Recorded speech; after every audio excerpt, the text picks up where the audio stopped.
Hum? Então, boa noite mais uma vez, que a graça e a paz do nosso Deus seja com cada um dos irmãos.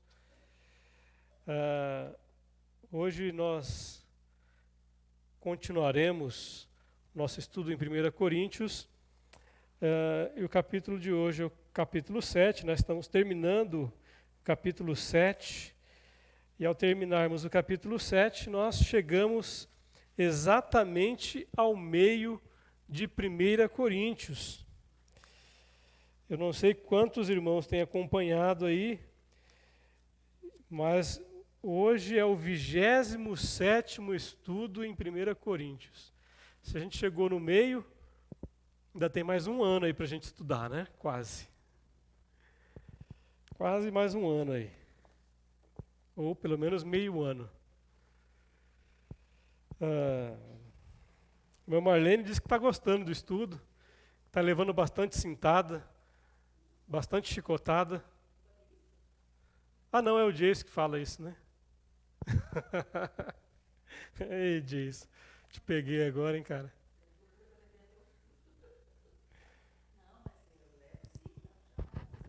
É? Leva também? Eu também. Eu também. Se vocês quiserem sentar mais para frente, pode sentar, gente. Fica à vontade. Vamos lá, 1 Coríntios, capítulo 7, a partir do verso 25 até o final. Com respeito às virgens, não tenho mandamento do Senhor, mas dou a minha opinião como alguém que recebeu do Senhor a misericórdia de ser fiel. Por causa da angustiosa situação presente, penso ser bom para o homem permanecer assim como está. Você tem esposa? Não procure separar-se. Você está solteiro? Não procure esposa. Mas, se você casar, não estará pecando. E também, se a virgem se casar, não estará pecando. Assim, ainda assim, tais pessoas sofrerão angústia na carne, e eu gostaria de poupar vocês disso. Mas isto digo, irmãos, o tempo se abrevia, por isso, de agora em diante, não só os casados sejam como se não fossem casados, mas também os que choram como se não chorassem, e os que se alegram como se não se alegrassem, os que compram como se nada possuíssem, e os que se utilizam deste mundo como se não fizessem uso dele, porque a aparência deste mundo passa. O que eu realmente quero é que vocês fiquem livres de preocupações.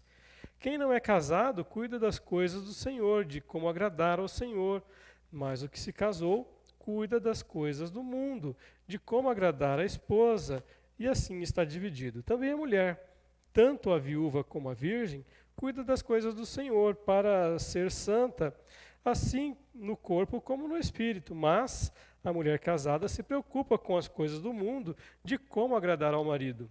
Digo isto para o próprio bem de vocês, não para impor limitações, mas tendo em vista o que é decente e para que vocês possam se consagrar ao Senhor sem distração alguma.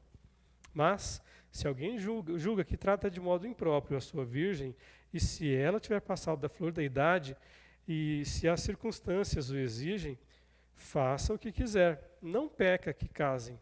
Contudo, aquele que está firme em seu coração e não se sente obrigado, mas tem domínio sobre a sua própria vontade, resolveu em seu coração conservar virgem a jovem, fará bem. Por isso, quem casa com a sua virgem faz bem, quem não casa faz melhor. A mulher está ligada ao seu marido enquanto ele viver, mas, se o marido morrer, ela fica livre para casar com quem quiser, mas somente no Senhor.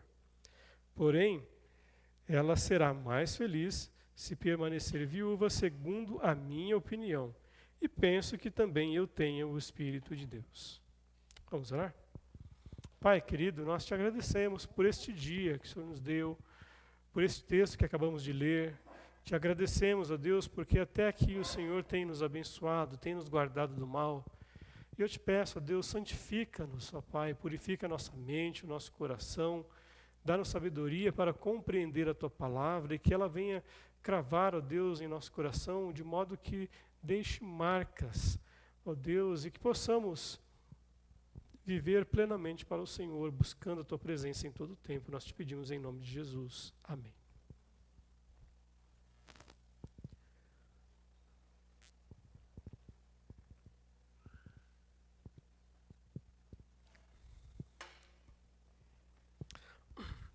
Nesta nova sessão deste capítulo 7 aqui, que Paulo trata a respeito do casamento ainda, ele volta a responder os questionamentos dos cristãos de Corinto. E quando ele trata aqui a respeito do casamento, ou manter-se solteiro, Paulo ele é claro em afirmar que isto não é um mandamento, é uma recomendação.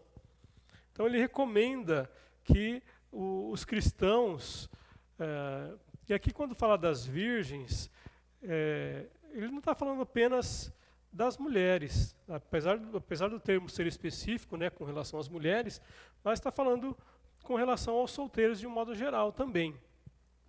Então o que ele está querendo dizer aqui, olha, se você puder, se for a capacitação que o Espírito Santo deu para você, ou se for o dom que Deus te deu, permaneça solteiro ou permaneça solteira.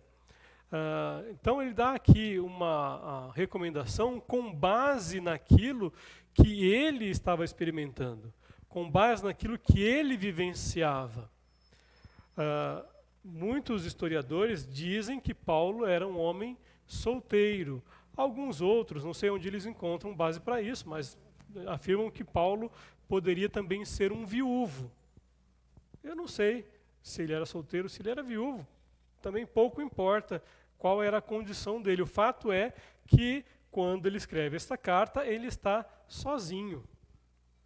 E então ele fala, olha, Deus me capacitou com um dom especial do celibato. Então, eu não vou me casar.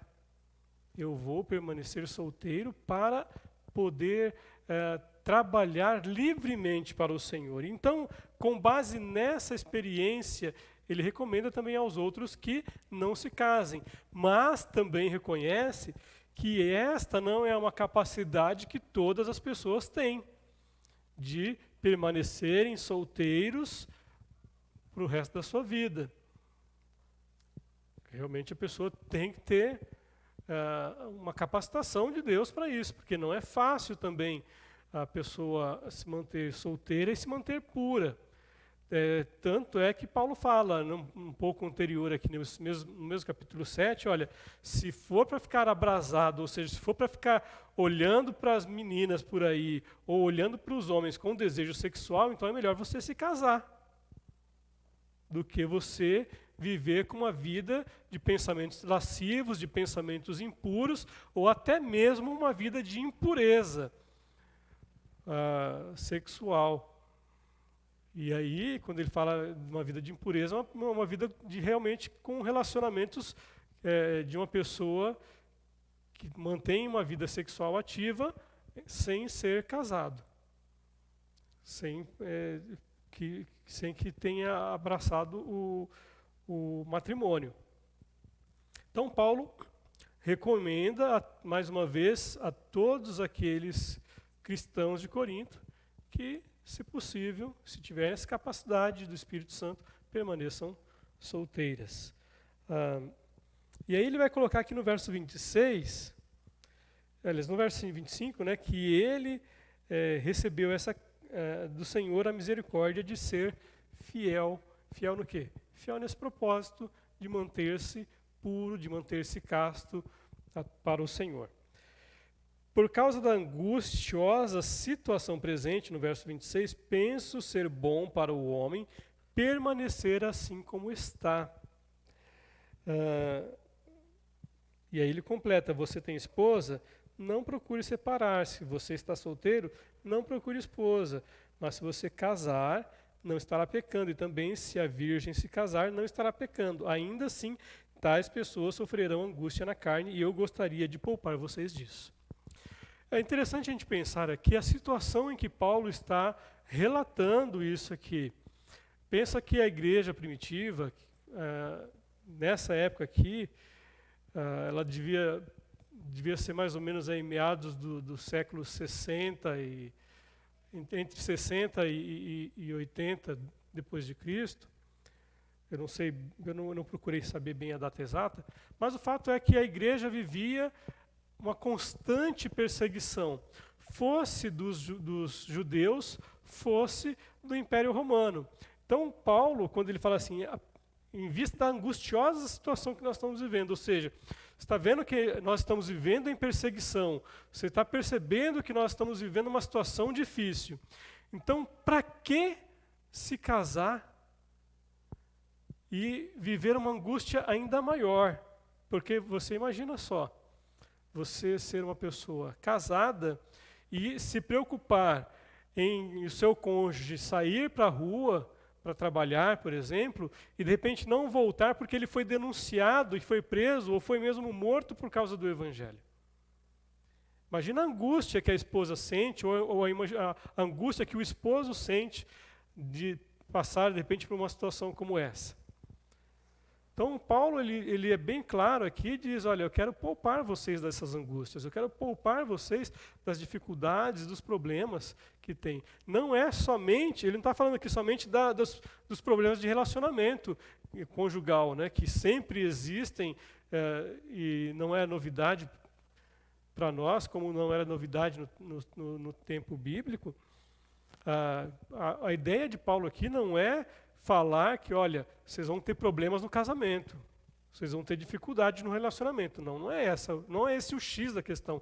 O X da questão realmente era essa angústia de você estar casado e, de repente, em algum momento do seu casamento, o seu cônjuge ser tirado do seu convívio porque ele foi condenado à morte, foi lançado aos leões, foi lançado numa arena, ou foi preso, e você não ter o que fazer, né, com relação a isso. Então, nesse sentido, não é melhor ficar solteiro? Né? É uma preocupação a menos. É uma dor de cabeça a menos. E aí você vai se dedicar a quem? A Deus. Esse é o sentido do que Paulo está falando aqui. Agora ele fala, olha, mas se você está solteiro, permaneça solteiro. Se você está casado, permaneça casado. Não desfaça a situação em que você vive.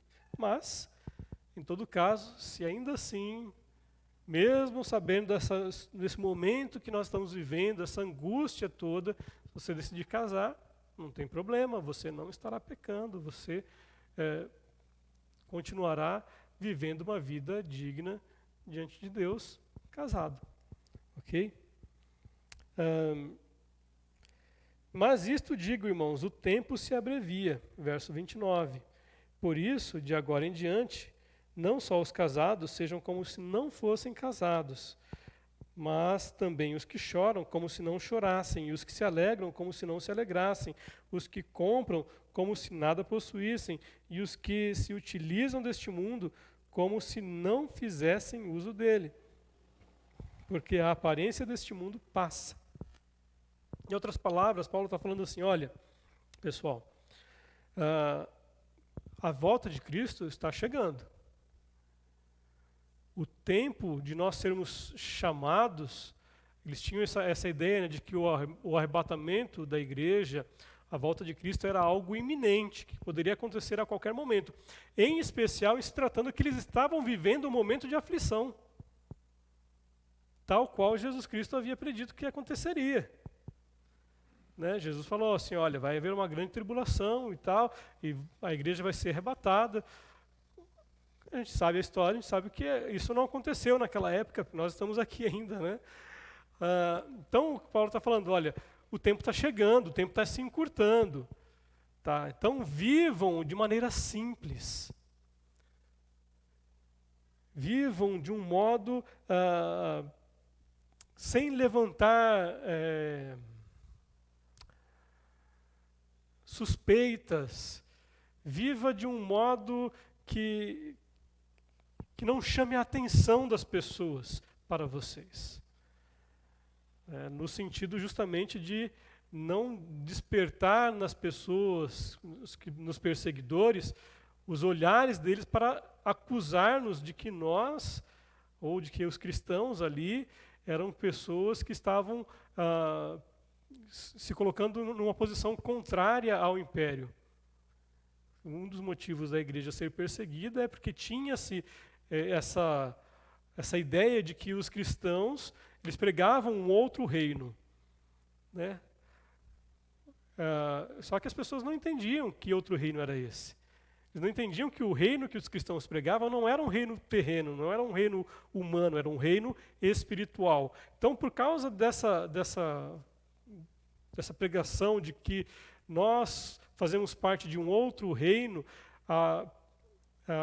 as pessoas que se opunham ao Evangelho, eles distorciam essa ideia justamente para tentar dizer que os cristãos queriam a todo custo impor um reino novo, ou seja, fazer com que o Império Romano caísse. E esse é um dos motivos de Roma perseguir a igreja tão ferozmente logo no começo do cristianismo. Então, mais uma vez, ele vai insistir, olha, permaneça da forma com que vocês estão. Vivam uma vida simples. Não chamem a atenção para vocês. Se você está casado, viva como se não fosse casado. Até porque, se você vive como se não... Aí não é viver como... O que Paulo está querendo dizer aqui não é assim, olha, viva como se você não fosse casado, então você pode fazer o que você quiser. Não é isso. Tá? Esse vivam como se não fossem casados é não levante suspeita sobre o seu cônjuge. Tá? Porque se você for descoberto, se você for pego como cristão, que o seu cônjuge não seja levado também aos tribunais, não seja lançado aos leões, não seja perseguido também como você. Então, viva como se você não fosse casado. Viva uma vida discreta. Se você tem propriedades, viva como se não tivessem, porque as pessoas que eram perseguidas e elas eram presas pelo império, elas tinham os seus bens confiscados.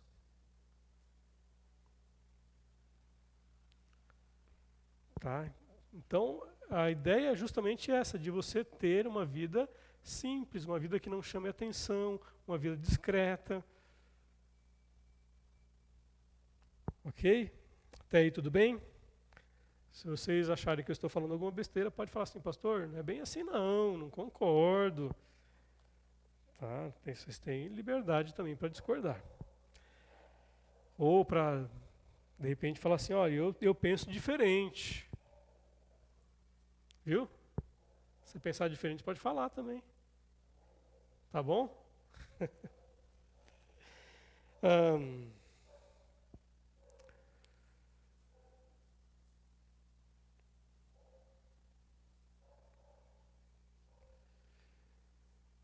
Paulo aqui ele afirma que se a pessoa decidisse por se casar, não cometeria pecado. Bem sabemos que as pessoas casadas sofrem as aflições e dificuldades, em especial no âmbito do relacionamento conjugal. Mas a principal dificuldade apresentada aqui era com relação às perseguições. As perseguições que os cristãos estavam sujeitos e os reflexos disso na vida do casal e da família. Em especial com relação à perca de um ente querido. Então, mais uma vez, ele vai exortar as pessoas, olha, vivam de modo prudente, com diligência, discretamente, não chamem atenção.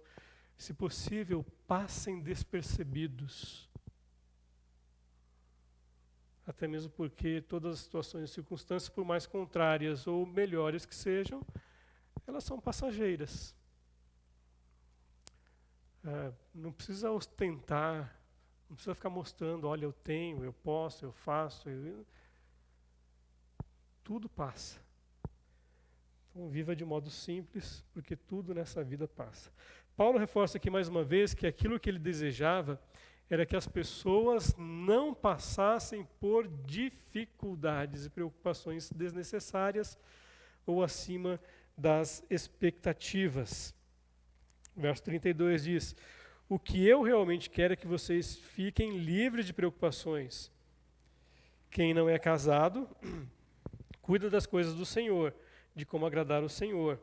Mas o que se casou, cuida das coisas do mundo, de como agradar a esposa, e assim está dividido. Isso é fato, né? O homem ou a mulher, antes de se casar, tem plena liberdade para, em o caso de servir ao Senhor, de fazer isso de uma forma intensa. Afinal, não tem nada que o prenda. Não é verdade? Eu, particularmente, quando era solteiro, eu quase que só faltava morar na igreja. Qualquer programação que tinha, eu estava lá. Né? A Alessandra está aí que não me deixa mentir. Né? A gente foi contemporâneo, né? Adolescente na mesma igreja, crescemos na mesma igreja, e o tempo inteiro tinha coisa para a gente fazer, né, Alessandra? Era ensaio disso, era ensaio daquilo, era encontro não sei das quantas lá, e todo o tempo a gente estava lá. Solteiro, né? Não tem preocupação. Pode servir a Deus tanto que quiser, né? Até a hora que eu morava sozinho, então, aí era mais fácil ainda, não tinha essas dificuldades, né? Quando eu comecei a morar sozinho, né? Teve um tempo que eu morei na casa de uma família, mas sozinho no sentido de não estar com os meus pais. Então você tem liberdade para fazer, né? Liberdade para ir, liberdade para vir, liberdade para receber quem você quer. Eu, quando era adolescente, assim, já passando para a idade adulta, jovem, né, 17, 18 anos, morando sozinho, eu recebia pessoal em casa. Às vezes vinha pessoal de Porto Primavera, vinha 10, 15 rapazes lá para casa, a gente fazia uma bagunça bacana e juntávamos todo mundo, ia para a igreja junto. Era uma coisa fantástica. Agora, casado não tem essa liberdade, né? Chega lá com uma trupe de gente em casa, fala assim: ô mulher, trouxe o pessoal aqui hoje. Aí a mulher fala assim: quê? Você está doido? Manda esse povo tudo embora. Vai sujar minha casa, acabei de limpar. E o contrário também é verdadeiro, né? A esposa chega em casa e fala assim: esposo, trouxe aqui a mulherada toda da igreja, vamos fazer. Como assim? Quero descansar. Trabalhei a semana inteira, né? Então tem as dificuldades. Paulo está falando: olha, gente, se você é solteiro, é fácil de fazer. Você faz na hora que você quiser e tal. Agora casou, complicou. Complicou.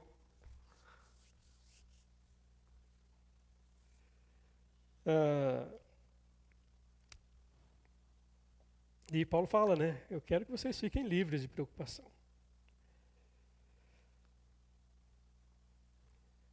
Que casou, cuida das coisas do mundo, de como agradar a esposa.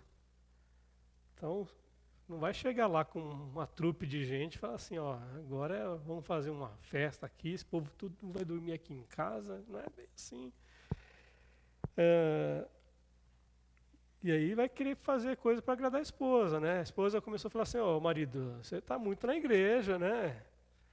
Muito embora eu acho que a mulher não tem que reclamar disso, né? Tinha que reclamar se o cara estivesse muito no boteco, tomando umas, né? Trocando ela pelos amigos do boteco. Agora está na igreja, está num bom lugar, né? Está com os irmãos da igreja, está numa coisa boa. Quando eu era adolescente, criança ainda, se meu pai demorasse um pouquinho além do horário para chegar, minha mãe já falava assim: vocês dois vão dormir. Era só eu e meu irmão abaixo de mim. Vocês dois vão dormir, porque a hora que seu pai chegar, vai dar ruim. Ele não era agressivo, não batia não era nada disso. Mas ele falava, cada abobrinha, cada coisa. E aí ela já falava assim: vocês vão dormir. Aí a gente dormia cedo. Quando ele chegava, ele falava coisas desagradáveis. Mas por que que eu disse isso? Porque quando o homem é um homem cristão, um homem que serve a Deus com sinceridade, a gente não tem que se preocupar se ele está trabalhando na igreja, o homem ou a mulher, né? Eu estou falando do homem aqui no sentido genérico. A gente não tem que se preocupar se a pessoa está se dedicando na obra do Senhor ou um pouco mais do que talvez deveria, aos nossos olhos. Muito melhor é a pessoa estar se preocupando com a obra de Deus do que fazendo coisa errada lá fora. Pelo menos eu penso desse ponto de vista. Eu já vi situações assim de cônjuges cristãos se desagradarem, porque a minha esposa só vive na igreja. Não é que a esposa só vive na igreja, é que às vezes coincide, né, dos horários, a pessoa só reparar que a pessoa está na igreja. Esquece que a pessoa fica o dia inteiro ali à disposição, né, mas às vezes quer uma companhia. E o contrário também. A esposa às vezes reparar que o homem está direto na igreja, aí não quer dar, diz que não dá atenção, tal, mas é o que Paulo fala. Então o esposo tem que cuidar de agradar a esposa. E o contrário também, a esposa tem que cuidar de agradar o esposo. Também a mulher, tanto a viúva como a virgem, cuida das coisas do Senhor para ser santa, assim no corpo como no espírito. Mas a mulher casada se preocupa com as coisas do mundo, de como agradar o marido.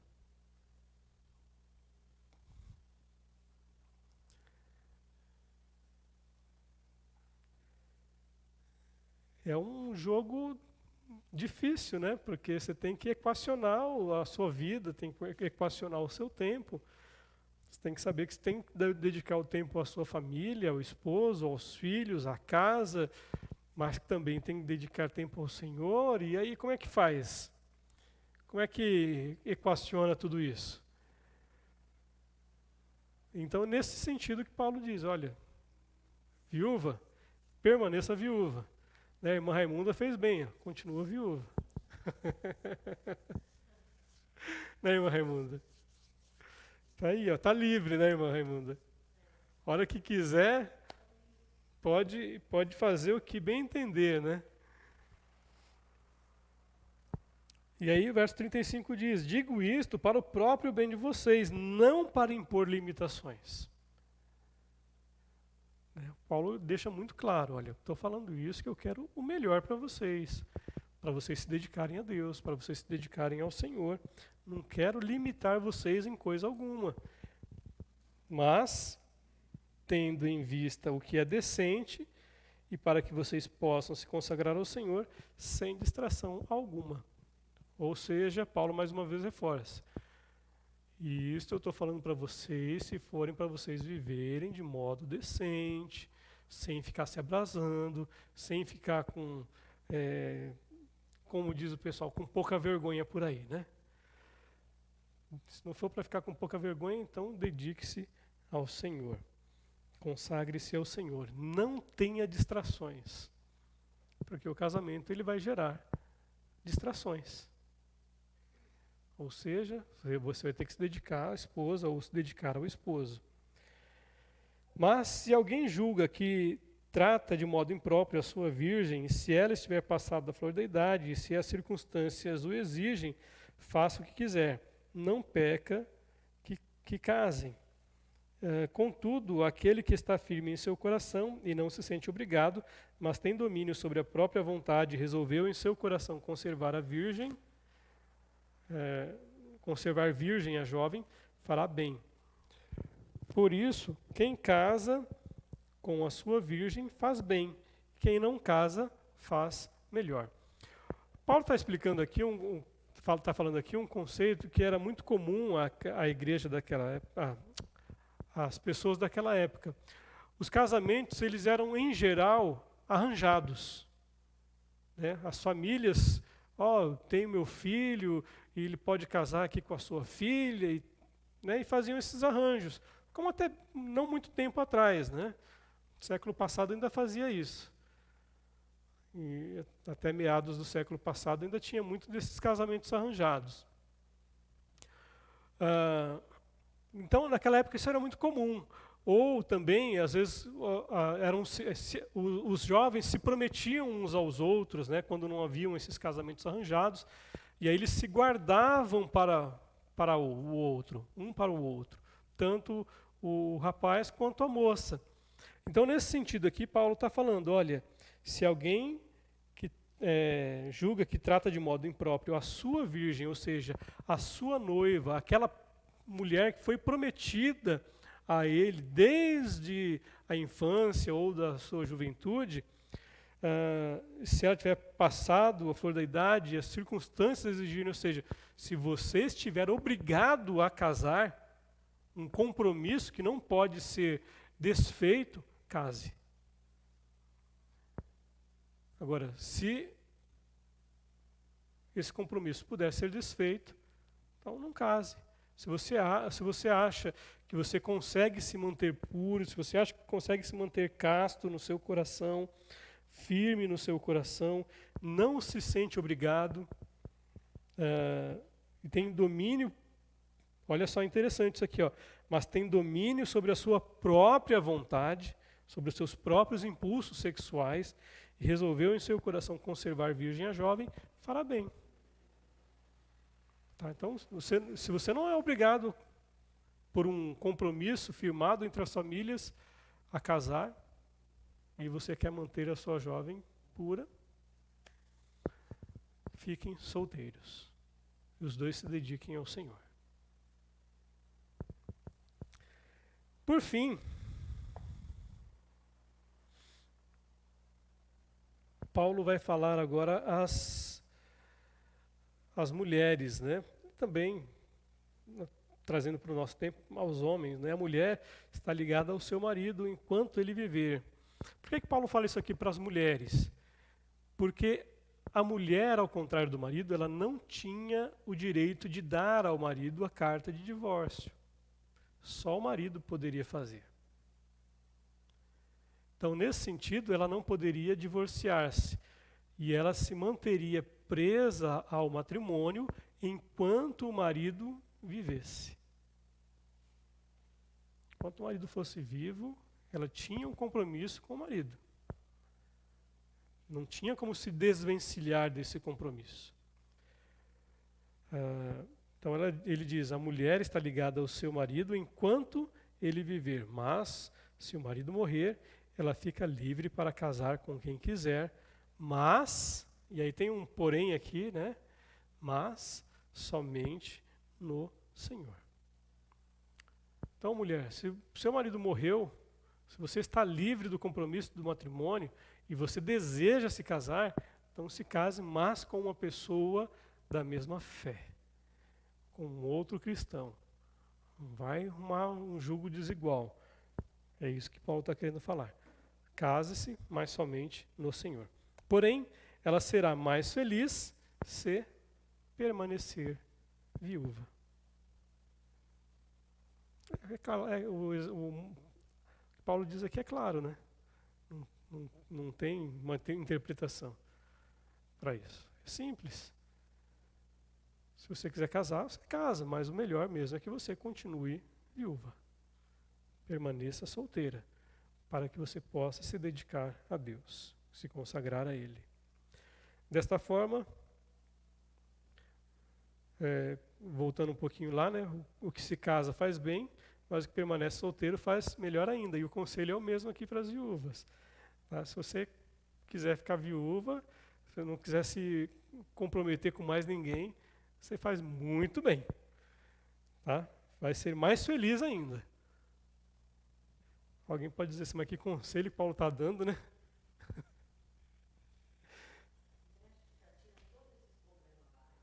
Tinha, claro que tinha. O problema tinha na igreja de Corinto, tinha nas outras igrejas, tem nos nossos dias. Uhum. Então, Paulo, ele, mais uma vez, reforça aqui que ele dá esses conselhos baseado na sua experiência. Tá? Tanto é que ele fala, olha, isso aqui não é um mandamento de Deus. Isso aqui eu falo de mim. Mas, olha o que diz o verso. Segundo a minha opinião, né? E penso que também eu tenho o Espírito de Deus. Ou seja, apesar de ser a minha experiência, apesar de ser um conselho meu, eu penso que o Espírito Santo de Deus está falando também através de mim, através desses conselhos. É isso aí que Paulo está falando. Ele crê que está sendo direcionado pelo Espírito Santo. Para concluir, independente da decisão que nós tomamos, se é permanecer solteiro, se é se casar, se é permanecer viúvo, ou se é...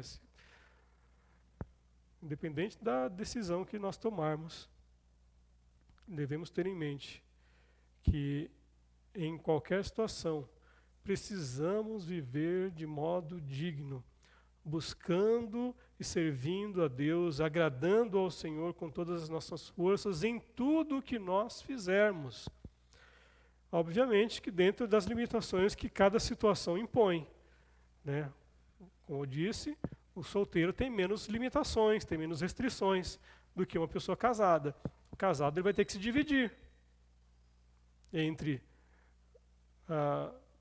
servir a Deus em primeiro lugar, né? Colocar Deus em primeiro lugar, depois a esposa, os filhos, trabalho, e aí tudo mais. Tá? E em tudo que fizer, dar testemunho de um cristão, de um servo de Deus, de uma pessoa temente a Deus, de uma pessoa que vive uma vida íntegra diante de Deus, como eu disse, dentro das limitações que cada escolha pessoal fizer. E aí, mais uma vez, eu reforço aquilo que eu sempre tenho falado. Nós não somos vítimas da sociedade, somos reflexo daquilo que nós escolhemos viver. Tá? Então, essa história, esses mimizentos aí que vivem falando que o pobre ele é uma vítima da sociedade, isso é conversa para boi dormir.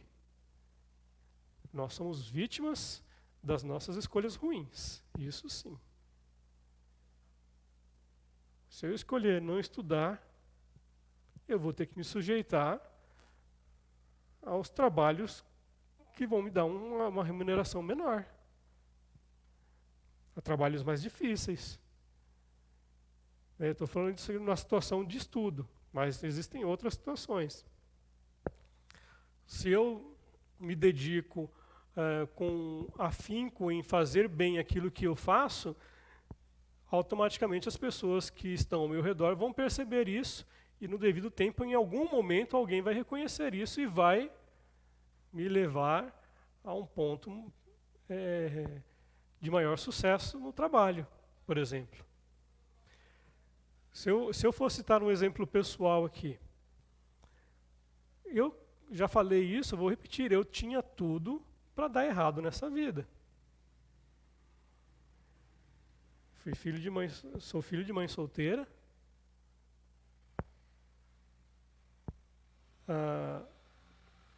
Vivi uma vida muito simples, muito pobre.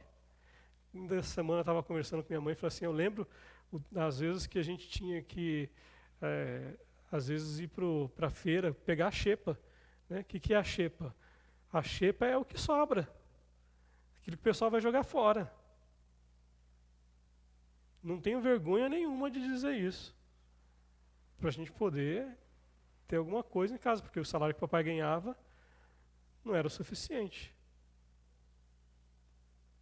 Né? O meu pai biológico ele morreu e depois minha mãe casou com uma outra pessoa que foi o pai que de fato eu conheço. Né? E o trabalho que ele trabalhava era um salário muito baixo. Então ele tinha que pagar aluguel, pagar todas as despesas de casa. Então às vezes não sobrava. Às vezes eu falo isso para as minhas filhas, assim, que ela, eu não gosto disso, eu não gosto daquilo. Eu falo assim, não gosta porque nunca passou necessidade, que nem papai passou, né? Nunca teve que ir para a feira lá pegar a xepa. Pegar aquele peixe lá que o pessoal ia jogar fora, porque não dá mais para vender, e levar para casa para comer. Graças a Deus, nunca fez mal. Estou vivo. Lá em São Paulo tem, acho que os irmãos já ouviram falar, né, do CEAGESP, o CEASA. Às vezes, e o CEASA era longe de casa, tá? Tinha que pegar um ônibus e demorava mais de 1 hora para chegar. Oi? Você já foi muito na xepa do CEASA? Então, eu também. Quem sabe a gente até se cruzou por lá e não sabia, né? Mas a gente, às vezes a gente chegava lá naqueles containers onde o pessoal jogava o resto, né? Ou as frutas que estavam amassadas, às vezes rachada, a gente pegava as melhorzinhas e ia separando para levar para casa. Morei num bairro extremamente violento. O pessoal matava um no dia, amarrava 2 para o dia seguinte. Tinha tráfico de droga na esquina da minha casa. A maioria dos meus vizinhos ou estão mortos ou estão no cemitério. Mas eu não sou uma vítima das escolhas erradas. Porque eu fiz boas escolhas. Boas escolhas. Então esse negócio de falar que fulano de tal é assim porque é vítima da sociedade. Conversa fiada. Conversa para boi dormir. A gente só é vítima das escolhas erradas que nós fazemos. Se é que a gente pode dizer que é vítima, né? Ou um coadjuvante. Ou um coautor das escolhas. Porque ninguém é obrigado a escolher o que é errado. A vida nos dá escolhas, né? Deus nos dá escolhas. Aí cada um faz da sua vida a escolha que quiser. Não estou falando isso aqui para dizer que sou melhor que ninguém, até porque esse não é o intuito do nosso estudo. É apenas para exemplificar que nós somos reflexos das escolhas que nós fazemos. Não daquilo que supostamente dizem que nos é imposto. Ninguém é imposto a fazer nada. Ninguém é forçado a fazer nada. Ninguém colocou uma arma na minha cabeça e falou assim, você vai ser um traficante. O pessoal oferecia. E eu nunca aceitei. O pessoal oferecia, às vezes, o caminho mais fácil. Em vez de trabalhar, ralar o mês inteiro para ganhar salário, vamos lá, fazer uma casa aí, a gente vai ganhar o que você vai ganhar, o que você ganharia em 3 meses de trabalho num dia só. Mas graças a Deus que eu escolhi um bom caminho. E assim são todas as pessoas. Eu quero que alguém me prove o contrário disso.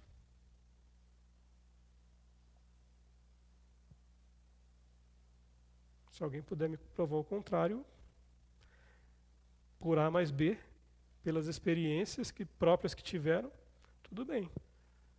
A gente aceita até conversar sobre isso, mas particularmente pela minha experiência, ninguém me convence.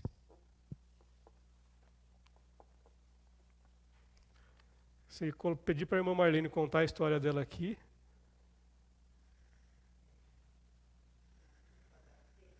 também tinha tudo para dar errado, né, Marlene? Mas fez escolhas que fizeram diferença na vida, e assim é a nossa vida. Tá? Mesma coisa com relação à nossa vida cristã. Nós somos o reflexo da nossa vida cristã das escolhas que a gente faz. Se você não se dedica a meditar na palavra, a ter uma vida de oração, a se entregar ao Senhor, não adianta você falar, porque a igreja não é avivada. O avivamento ele parte do nosso coração quebrantado. Simples assim. Agora, se você não busca Deus, se você não busca ter um relacionamento com Ele, você pode ir na igreja que o fogo cai do céu e nada vai acontecer na tua vida.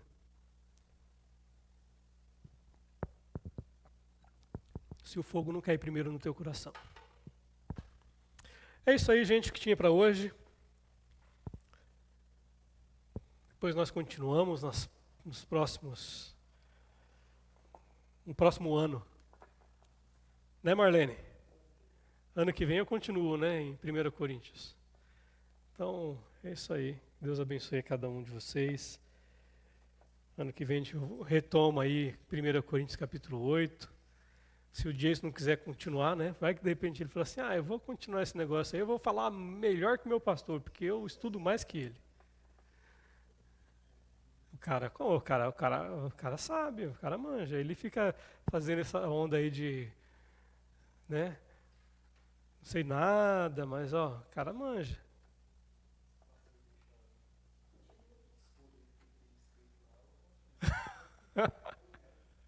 Vai passar uma meia dúzia de livros ali para você ver.